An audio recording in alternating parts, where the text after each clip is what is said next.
do. I can't go any more forward. I'm going to go through the red light. It's just tricky. There's nothing I can do. Yeah, there's nothing I can do. Alright, beeping, but there's nothing I could do.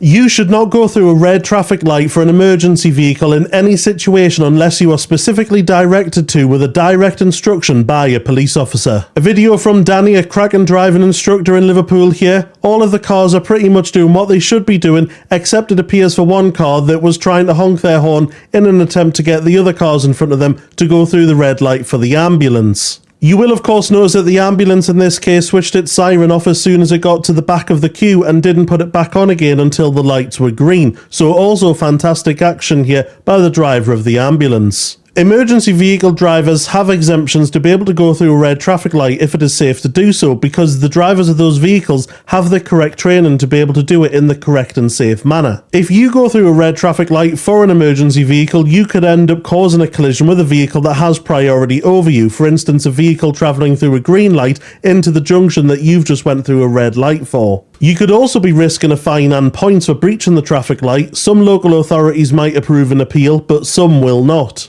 Ultimately, if the category of call is important enough, the emergency vehicle will take alternative action to get through the junction and the red light if it needs to do so, by doing things such as going on the wrong side of the road and going around the cars that were waiting at the red traffic light. If you did go through a red traffic light and you collided with a car that was going through a green light, you'd be at fault for that collision. That would be no different for an emergency vehicle if it went through a red light and collided with a vehicle that was going through a green light. And that's because they've got the training, as I said, to be able to do it safely, and if they don't do it safely, they could risk a collision that they would be liable for. When they're going through a red light, they're trained to treat the red light as a give way and go through the light at no more than a walking pace, visually confirm that all of the vehicles have come to a stop or are allowing the emergency vehicle to go, and then they can go back on the throttle. Every now and again, you'll see compo face pictures in news articles and rags like the Daily Mail and Daily Express about how folk have gotten a ticket for going through a red traffic light for an emergency vehicle and had their appeals rejected.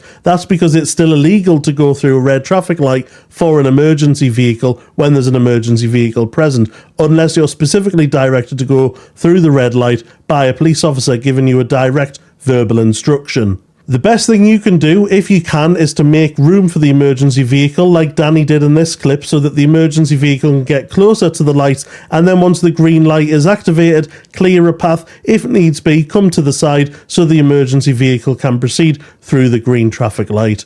Lovely jubbly, sound as a pound.